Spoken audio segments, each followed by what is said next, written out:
right, friends, I think we can get started. I'm just going to spend 1 minute saying a few words, and then I'll leave the floor to Monica. First of all, I'm Martin. I'm one of the partners here at Dualoop, and I'm very happy to see so many new faces in here. This is the first time that we do a product design apéro, or a design apéro for us, and I'm really, really happy to see so many people. And some of you I've connected with on LinkedIn, and we've exchanged on it. It was really nice to see so much attention, so much enthusiasm in the community and in the design apéro. So with that being said, what I suggest is I'm just going to give a word of introduction from Monica, and then I'll leave the floor for her. And then we'll have a small conversation towards the end just to prime the pump for questions that you might have. But obviously, if you have any questions towards the end, we'll have time for that. And then we'll have food and drinks after that. Sounds good? Cool. So it's my pleasure to introduce Monica. She's bringing a decade plus of experience in product. And she's here with the very intriguing title of Designing the Invisible, and telling us a little bit about her story and her growth journey in the design world. So with that said, a big round of applause for Monica, please. Thank you. Thank you. Hi, everyone. So a really pleasure to be here today. I hope that I'm going to say something interesting, at least for some of you. And so I wanted to talk about the design the invisible. What it means that I'm going to talk about something that is hard to show, something that is not really easy to show in portfolios, but it's a part of our life. And if there are product designers here, it's our daily work, basically. I want to know, in the past decades, I work in product design, and at the beginning, I had a nice idea of what design was. But with the time, that things change a lot. So I want to start with the line that is coming back all the time for me. That is, true leaders make space, not noise. Meaning that you need to help, yourself through messy team dynamics, also maybe tough project, and something that is really, really hard to do. And most of the important, you also need to go through your ego. And it's something nice and familiar for some designers. So in my experience, the real space is between designers, the project that you do, but most of important is the people. And those things all need to work together and evolve together to be better for the future and the goal. Some points I wanted to bring and to touch today are those. So embrace the feedback and get over yourself. When you start as a designer, you all the time think that whether you're presenting is one of the best. And then it's hard to accept somebody else that is touching your design, that is touching your ideas, or maybe giving you some other way of thinking. But you need to evolve. You need to try to to get over that. Then you need to build trust. So with the time, you need also to work with different people, with different stakeholders, different teams, and also different topics that you maybe don't like. The most important is, yes, the outcomes, but also you need to build the collaboration and the real trust. What it means is also the outcomes can be really nice, but sometimes you can also fail. And maybe you have a nice outcomes, but the leaders or the people that you work with were not really nice. And that's what people will remember. It was a nice project, but to wait to go there, it was not so nice. And then, it's appearing here but not there. That's tricky. That's the unknown. Yes, exactly. There we go. Voilà. Good things takes time, so do not rush. Usually we deal with deadlines that were for yesterday, or everything needs to be done as soon as possible. But then you need to also step and say, okay, if we wanted to achieve something good, we need to think, we need to ask good questions, and then we don't need to rush. So let's see where I started. So this one was one of the picture I took it one of the first days in StepStone. And yeah, when I started doing design, it was, I was 25, I was full of energy, and I was not even thinking to lead. I was, thinking like, okay, I wanted to become a great designer. I studied in Milan, I studied industrial design, so for me the design was like something to help users, to help people in daily work. And then, I tried to go around and find the beauty around everything. So I work a bit in London, then I arrive here in Brussels. And then I was like, okay, I wanted to do good design. I want to learn from the others. I want to look around. And then, leading was not in my mind at the time. When I started at the StepStone group, we were two. And one of this designer is actually in this room today. And it's really nice to have him here. Because what I'm today, I think is also part of what he taught me. It's really nice, and I didn't see him since a long time, but I really wanted to say that it's where I started, and I start thinking differently and asking different questions. Now, in StepStone, we are really 40 designers, including the user researcher, and this is where actually we change the mindset, and everybody saw in the environment how important it is to have an in-house design team that actually can change things. And and this also changed my journey. And then, it's where I start my different thoughts. In between of this, I had five different managements. And that it means also different culture, different style, different expectation, and all of them started with, this time will be different. This time we will make things different. And actually, it's true. Every time we start differently. But then I also had to adapt myself. Because after 5 times, I also became more skeptical. I became more, I think it's normal, but I was like the picky one in the room. And also, I became more pragmatic to say like, okay, how we got there on your ideas, and how we can work together with all the other stakeholders that already have their way of thinking and their way of working.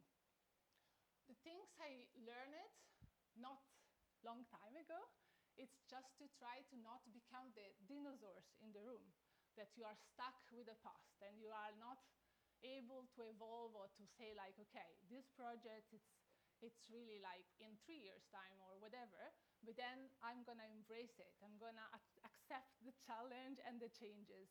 So I think if you want to become like a real designer, product designer, you really need also to try to change your mindset and to try to adapt also when the project is really tough or you don't like it, because sometimes it can happen, these things.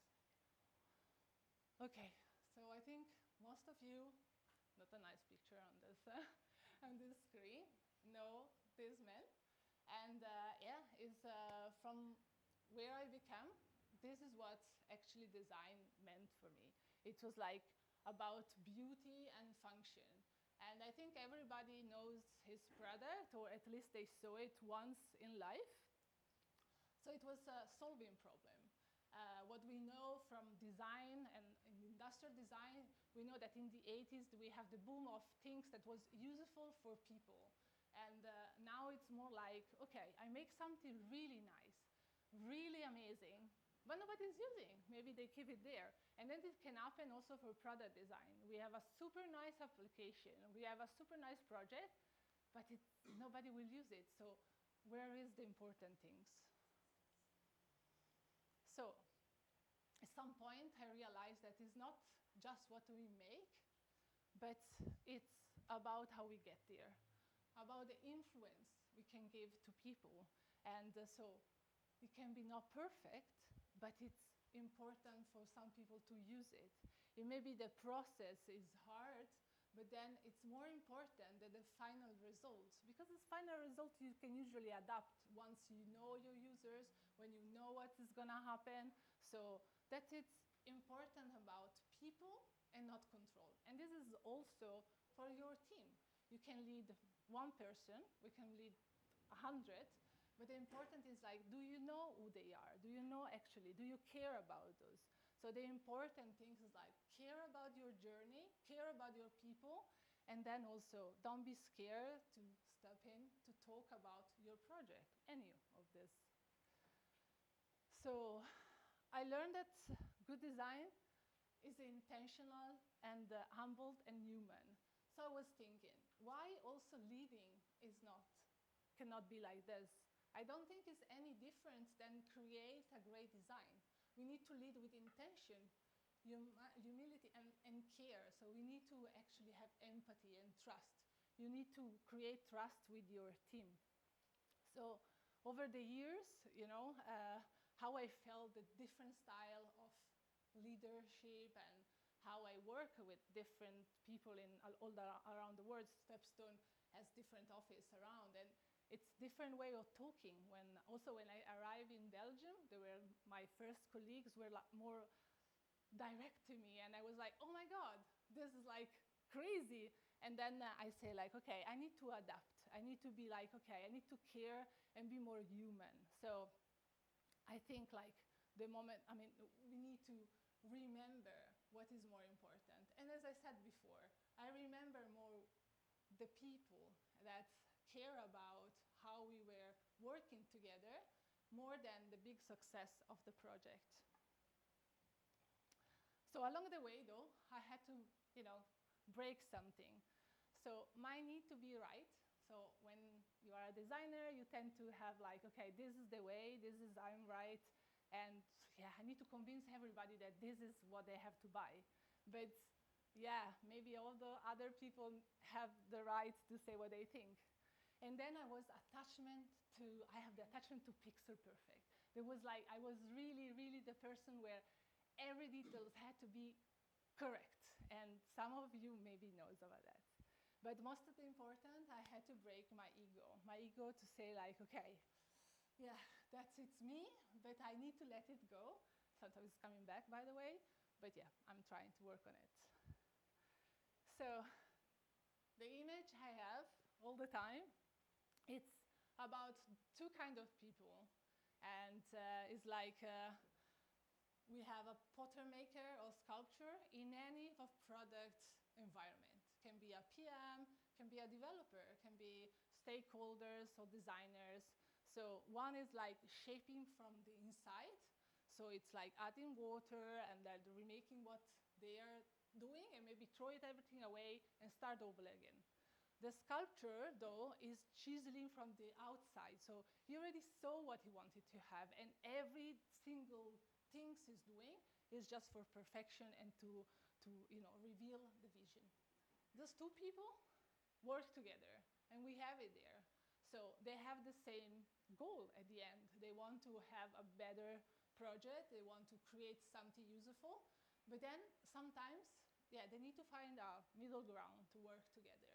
And then we also need to say, like, why we don't understand each other, how we can make it, there together to work constantly in the same way. There is no one that is better of the other, but it's nice to know that there are differences in teams. And maybe somebody else, see things in a different way than what we see. So my question for you is like, who of those you are? Because maybe it's something that's nice to discover. I am a potter maker. Yeah, I am always like working for days on something and then throw it away. But I also try to accept and collect all the feedback. That's why I'm not afraid to say, okay, let's start it over again. Or like, let's look around and start from a different angle. So I'm also the one that I don't think if people say to you, your project, it's no sense, or your project maybe doesn't go in the right direction, is a failure. I think it's part of the process, but everybody needs to be conscious that it can happen. And yeah. So most of what I know now, I don't think it came from books. It came from where I work, with the people I met, and most of them was like an awkward one-to-one that sometimes you don't know if you want to say the reality or if you want to like say, okay, I will play calm and I will accept all the things they are going to say to me. But it's nice to step up. It's nice also to have conflict with your peers and with the other people. So sometimes you will say, okay, if we do this, we will miss the deadline. And no word is gonna, fail. It depends, of course, what you do. But what I'm always saying, like, yeah, we are not doctors. Huh? We need to create something, go there. Maybe we are going to have something live that is not the perfection. We have misalignments, but then it's something that people need to accept. And most important, sometimes where I learn it is like everything is urgent. Everything, it's super nice. You agree on something on Friday, and then on Monday, everything's different. So you say like, okay, I didn't get it. Why it came? It just came. It's changed because, people decided to have it like this. So I think the most important stuff I learned in the journey is like, start asking better questions. And it's kind of simple, but it's true. Sometimes we spend time in meetings for hours and hours, and then we go out and nobody has clearer vision of what is going to happen. So we need to also sit and say, okay, we need to answer those questions, see who doesn't agree, or see if we are disalignment of this. So I also realized, that to be a leader is not being like the best in the room, the best that has, the answers of all the questions that designers or any other people will bring, but it's more like the condition for the other to do the best work. To say like, okay, maybe I don't have the solution. Who has solutions? Or can we work with something? You need to say like, okay, I don't get the permission to lead. This is what happened to me. But it was like, okay, I feel that I can step. I have the courage to say, I take this project. It's huge. I have no idea how it's going to end. And that's what actually happened to me. I didn't know the outcome. I didn't know that at the end was a success or not. But it's like, okay, let's try. And we need to start with that. So what I always say to the junior designers when they start is like, you need to grow, but not for the title that you have. Your grow is more like the impact that you have to the other people, to the people you work with. If they remember you for good, or if because you inspire them, or because you have empathy, or this is the most important part, at least for me, to do it. And to go further on this, like to grow, you need to put yourself not in a great position, because it's something uncomfortable, something that you don't know how to do it. For me, for example, it's like this kind of speech. I never do speeches in this way, just internal with the people that I know and they know me, how I express myself. But if you want to grow, you need to, put yourself in something that you don't really know. It's like be uncertain if you're gonna fail. And if the failure happens, don't be scared to say, oh, no, I did a mistake and I step back. It's a kind of, you are being a teenager, but with old ages, that everything is new, everything is super powerful, and you don't, need to be scared of. I still love good design, though, but I learn to love what it takes to happen. So what changed for me, like the three most things happen, is like I changed from pixel to people. Like I care less about, okay, the pixel perfection. Everybody can do it, everybody can fix it. But how they feel the people working with me? How are they, the power that I give to them to say like, okay, you can do it. You can really, try something. And then, don't be afraid of show what you have done. speed to alignment. Everything was quick. I wanted to do design as soon as possible to show that I was great. I was doing overnight design. I don't know if it's happened to you again also, but yeah, I was working overtime, and then I wanted to try the different things. But then at the end, I was like working solo with just few people. And I think like change to alignment, where like the importance of have feedback of people. This is like what I learned. And then from the execution to the influence. You can do good design, bad design. Everybody, they have their own opinion all the time. But what is the influence working with you? So if you are a good designer, what the other people think about you and working together with you? It's good, what developers think about you. Are you able to ask their opinion about the work you've done? What they think about, okay, when you speak with the stakeholders, what people think about? Are you able to influence them in a good way or not? So the invisible work, is the most impactful. So the conversation, the tension that you also create, this is not a bad thing. So I guess tension are also like challenging for people, but it's good. If you put them and then you care. And then sometimes you also have breakdowns. You maybe come home in tears. It should not happen, but if you care about something, yeah, it's part of your life. And then it's hard to divide, even though there are some culture, some people that can divide what you do at work from what you do at home. But if you care about those, then yeah, it's inside. And then it's the most important thing. So it's important to care about the execution, but it's also important how actually you build the trust more than your Figma files, basically. So what I wanted to say is like, if it's not something that you see in screens or in object or any design you can be, it doesn't mean that it doesn't exist or is not part of the design or the lead of design. And then, yeah, I'm trying to, asking you like, which kind of person are you? And if you are able to stepping up for what you actually are designing or what actually you are working at. And yeah, this is what I wanted to ask you today.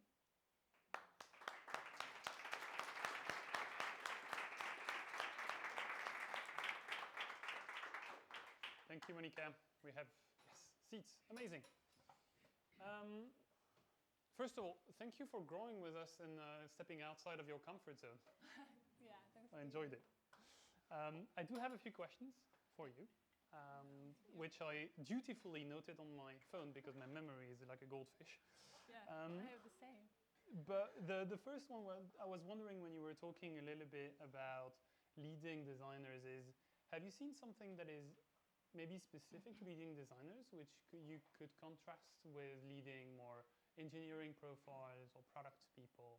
You were referring to pattern makers and sculptors. Have you seen more of one sort over the other? Yes, I think there are like, there is a definition of the two. Some people that, for example, write roadmaps, they have this and they design the roadmaps with timing that need to be really tight, or maybe if there's like a project can take a while, but in their mind sometimes it's like, okay, we have this destination of this amount of time, so we need to try to design in this kind of time slot. But yeah, when you start a new project that you don't know where it's going, it can take ages. There's one project that I'm always like referring to because it was supposed to go live in one date. But then we didn't think, altogether, we didn't think about all the other inconvenience that can happen along the journey. And then that deadline changed so much. So of course there was a disappointment. So I can imagine when you need to restructure everything, then yeah, it's hard to accept. For a pattern maker, it's like, okay, doesn't matter, we do it again. But to accept this challenge and this change, then it takes time. And that's why I say that you need to understand who you are, but also open up yourself. Not like because I'm a potter maker, yeah, this is the way. I think, we need to also understand the other. I work with developers, for example, and sometimes you need to be a bridge. You need to be able to say like, okay, it's not gonna be like this way, it's not gonna be my way, it's gonna be a third way, a fourth way that we need to design together. That's, what I think. And how do you create a space where people can bring their best to work? You were talking about this tension, which is the friction that generates creativity, but at the same time you want the safety for people to be able to bring something and get it criticized. How do you do that? But, I try to be honest with the people I work with. I'm always starting with like, I'm gonna say what I'm thinking. Like, no matter what, but of course you need to be like talking about in polite way and working with people, but I'm gonna say, if I think this is a good direction, not a good direction. The most challenge is when you need to speak in a big room with other people. That's a bigger stakeholder, and sometimes can be the noise in the room because maybe everybody are like so excited and you are like, yeah, the skeptical one. It's happened to me, and but you put it there. I don't think it's wrong to say what you think. It's just something that you need to work with, and I had to also adapt myself. Also learning how to be positive or to embrace things, not be stuck in the past. For example, being 10 years in a company, it seems that you saw things evolving so much, but sometimes you had a tendency to say, yeah, okay, but we already saw it. But then, there are new people, new energy that you need also to take it and be, I say that, it's like something that you take it inside and learn. So the learning process, it's always there. That's what I say. You can have a big title, but I learn sometimes from juniors designers arrive because they have a lot of energy and have a lot of ideas. And then you say like, I'm okay, amazing. So this is your room, show me, and I will take it, and maybe I can give you some direction to, to make it smooth, but It's cool, Authenticity and curiosity, if I summarize it, is the way you create this space by being yourself and by being curious. Also I'm asking like them what they think, always. Like, I'm never gonna speak for them. So it's the project you are assigned to, no matter your level, you're gonna present it, you're gonna tell me, and then, we will build it together. If you need help or if you need something, then, I guess, it's the room that they have to feel safe when we speak together. When I say one-to-one, I'm also put it on the table, what I think, and without saying, okay, you need to do this and this. So we need to leave a bit of the control part away, because otherwise people will feel scared, like, oh, you're controlling me, I'm gonna talk about you, And have you seen the way design is being made evolve over the last 10 years? Like the profession of design. Also, it's not only about tools, because in 10 years we changed so many tools, right?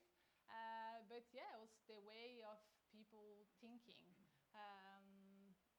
Specifically in the company, before we were solving a little piece of problem and then going, through the other.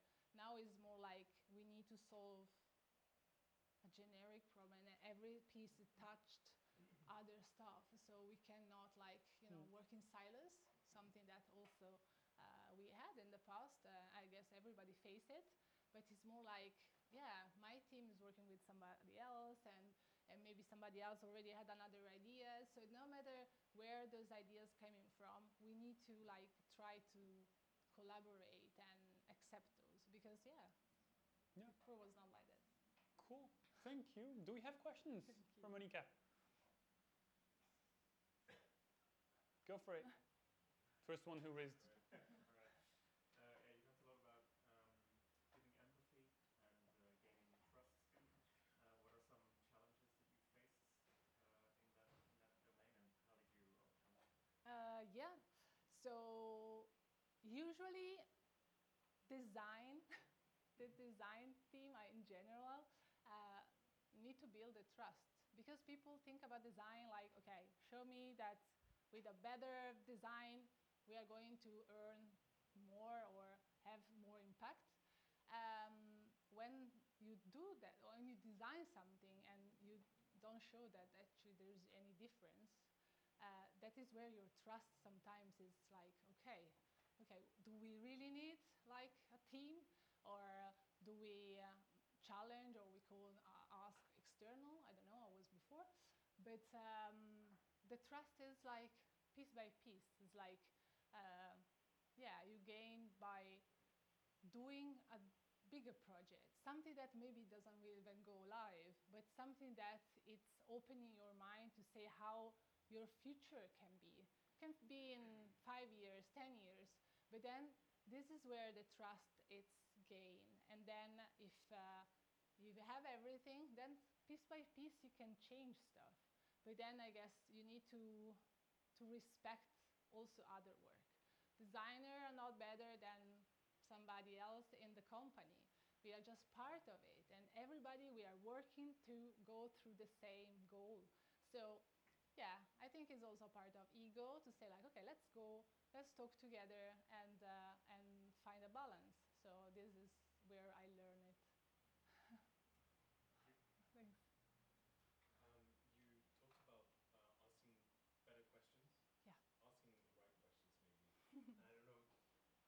There were times in the past when I thought, we're in alignments, we're in meetings, we're discussions about, all facets of a product, a feature, whatever.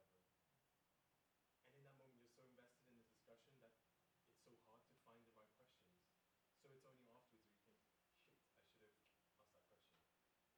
Do you have any kind of best practices or resources, tools? What do you use within those moments to make sure that those questions are being asked, that they're being addressed, and that everyone is actually leaving with a common vision? Because that's also kind of what I get from your presentation, is that it's really important to ensure that there's a common vision, right? That alignment, aligning and having that common vision is actually the key to making sure, Yeah. success around the product or project, relationships. Yeah, you hope that you have the great vision.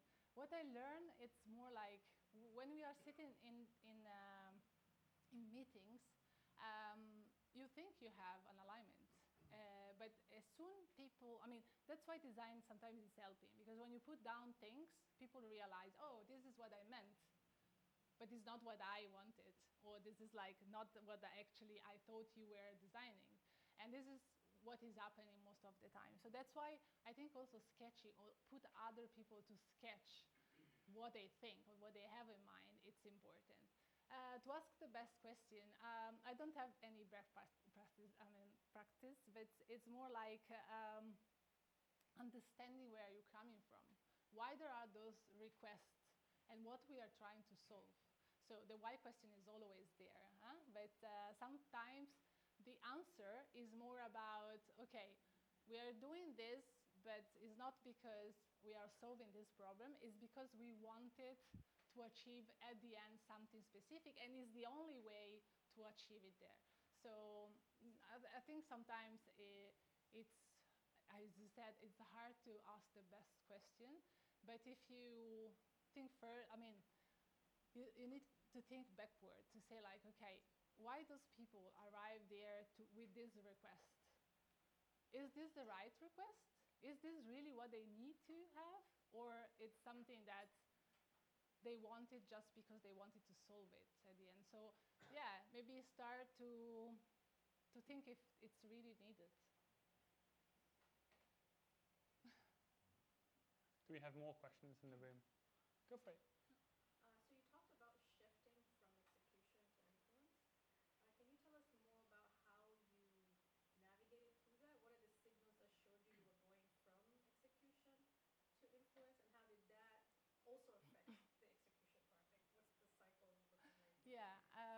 Yeah, before I was like executing what the other people were asking, for example, or maybe what we came through to say like, just give me an idea. But then with bigger project, then I also see like we cannot achieve anything that we design, anything. So we need to put together to say like, what is, the water that is going through the stones, to say what is possible. And then the influence was more like, okay, can we work together to see what is possible in here? Can I pull you on this direction and you can push me on the other direction? So actually we can work together with something that I never even have in mind, because I didn't know the problem. So sometimes you don't know all the problem that you're going to face because of developer, for example. Development can also arrive to some issues that you never counted. And then it's where you need to say, okay, we are going to find a better way that is going to go live, for example, in 10 days. And then it's where you step in. You say like, okay, I'm going to take ownership of this direction. That is not maybe the right one, but at least we gave a point for something. So the influence is also in there to say like, don't be afraid of what you have in mind. Just let's go together in there. And then you start executing like the best way of doing this. And also with the other designer, I mean, we work together. It's more about, okay, this is my way, this is your way, what I can learn from each other, and then you're gonna shape the design in different way. Yeah. I don't know if it's out. Hi, I wanted to build on the previous conversation. So when you have a situation that you kind of either have suspicion or you know that they're asking for the wrong thing and they're like it's not what you should be designing, how do you deal with that and how do you manage that? Yeah, it's hard to manage, and it's true. I mean, I'm just a lead designer, so you also need to say, okay, there's a red flag here. Some people will push me in this direction, but it's gonna be like I need to step and talk with somebody else maybe, because somebody that can say, okay, maybe we need to revisit the old vision. And so you also in this part, you don't have to be afraid to raise those concerns, to say like, okay, most of the time you will do something that you like. Sometimes you also have project that it's really hard to go through, but it's a good one. And sometimes you start from the beginning and you say like, what we are talking about? There is nothing that is gonna work in here. So yeah, the most important is like raising those concerns with your superior, with the stakeholder, and to say like, okay, let's work together, not to against. So that is most important, because all the time I found that things like we need to go against these ideas. Well, actually, we need to build the trust to say, okay, your ideas is this. Let me show you why at the end doesn't make sense or is not going in a good direction. Can we work together to build something that maybe is gonna work better? It's a maybe, because in our work, most of the time it's also like a maybe. We need to see what user thinks and how we're gonna address. But it's more like, don't go against, but try to speak with the empathy. Because also, as designer, as product managers, you treat project as your baby. It's like, this is my baby. This is gonna win. This is gonna be the best. It's better than the other. Well, actually, yeah, but it's our baby. So we need to build for the best and not just do against each other. Yeah. In a company as big as StepStone, because I think you have more than 2,000 employees, Yes. even way more, how do you foster creativity? Because I can imagine with a product that is so maybe not standard, but is like used by a lot of people, and that is maybe also quite like there's not a lot of room to change, maybe because it's a standard platform, etc. How do you foster that, and how do you try to? Yeah, it's quite deeply known by the users how to use it, but there's a lot of things you can change. So it's hard maybe to reach the big change because you need to have steps or baby steps, but there is nothing that you cannot achieve. It's something that, yeah, this is me talking about not be the dinosaurs and to say like, oh, this is winning. Let's not touch it because it's winning. It's a process, and that's why you also pull and push things to say like, okay, this is working. We know, but let's see other stuff. Also because the audience change. So yeah, in the company I work, I mean, the audience is also evolving. We are expanding. We are in so many countries, and each countries have their own users, and the behavior is so different. So it's more like, don't be afraid, but yeah, let's try. Excellent presentation, by the way. Thanks. I've noticed that you are using the term product design and design, but in a lot of companies there are distinct roles between UI, UX design, and so on. Have you also experienced an evolution in that in your own experience? I cannot hear you well. If you're experiencing an evolution in the segmentation of roles between UX, UI in your experience. Well, at the beginning, so with one of the 5 different managements, yes, we had a definition of what you were. So at the time, I think I was like a lead of UI or something like this, because I was working more in the design system environment for my expertise. But then with the time, you need to work with the other. You need to work. There will always be one of your colleagues that is the best in something, and is where you need to learn. You need to be like, okay, you need to stay there and watch how good it is, and embrace it or ask for help. So I don't believe that the differentiation of different roles is at the end helping, but it's more like consciousness to you as a product designer, where is your strength and what is not, to ask for like, I need here help, and this one I can show you maybe how you can do it in a quick way, or you can do it in a straighter way. But yeah, so also designer in, I don't know, 15 years changed so many titles that it was strange at the beginning. Like at the beginning we were all web designers or graphic designers, and then it started evolving. It's a good thing, but sometimes, I don't know, if you ask yourself, who are you? It's more about your competences than your title. And this is what I wanted to pull out. It's more like, use what you know best. Doesn't matter how you call you. It's just you realize immediately when you work with somebody that this is like, okay, his strength is in this, and I need to have his help or her help for achieve what I wanted to. So collaboration, it's important. Go for it. Thank you for the presentation. I wanted to ask, you were mentioning something about building trust as a designer, but I can see that it's a quality for every team member, like developers, product managers, and everyone. But how you could say we can like distinguish this as a designer, how you could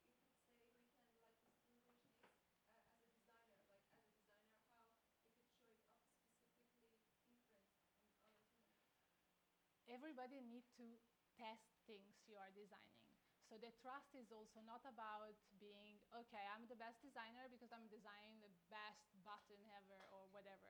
It's more about like challenging yourself, and you need to use your lab, or you need to A/B test. You need to do something to show that actually what you are doing, it's trustworthy. It's like everybody will trust, because it's like something that is working, and you were like, okay, thought about this, you had a bad question or good question to the audience, and you say like, okay, I'm doing something that you cannot say I'm wrong, because I'm testing and I'm showing you that basically this is like the right direction.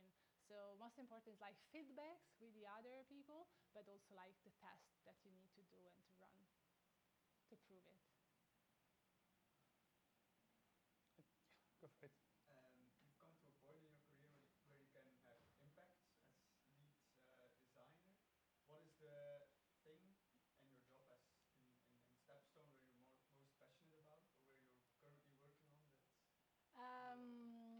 Yeah, I think I'm always like to be a kind of bridge between problems and yeah, when you have issues, to say like, okay, we should not panic, but maybe find a way to do baby steps and then go further. So there are people that can have a big vision and I'm more like in the pragmatic way to try to help all the other to say like, okay, but for next week we need to do something. We cannot have the pixel perfect what we can achieve, and then talk with all the other to say like, are we okay, or we need to move something. So I think this is like what I like more. Mm-hmm. The collaboration. Yeah. I have another question. Where do you think product design is going, and where do you see yourself, let's say, 5 years? Yeah, nice question. I don't know how to evolve, to be honest. I will see the evolution of stuff and what actually can change in life. Also, my life in 10 years changed a lot. I didn't even think to have like family and kids, and it's all like this. So product design will evolve for sure. The tool will evolve, and also like I see the young generation, they are full of more information than when I started. So for sure they will be better designer than me. But yeah, maybe my future will be more into something like, yeah, the bridge between, people talking, or like to find what we can do in the next year or 2 years time. So more this kind of vision. Thanks. Cool. We have one. Go for it. Most of you would agree that design is generally rats, cats, and headless chickens running around most of the time. My observation. You went from 2 to 40 in 10 years. Congratulations. So you actually established a nice foundation of what you need to do generally as a team. If you would reverse that you actually go into a 40-member team as the new lead, do you think any of your slides or perceptions would have, in the presentation, would change? I don't know if it's gonna change. The evolution of things is like a company. You go from big company, and then you have all the cut. The company still exists. So before we had like 2 designers, then now we have 40. It can be that in no matter time, this is like no more needed. And yeah, but I don't think the humanity that you need to bring on the table, or the empathy, or like the care that you need to put on project will change. So I'm not gonna think that my slides will change, just stay the same. Okay, cool. Very cool. Thank you very much. Thank you all of you.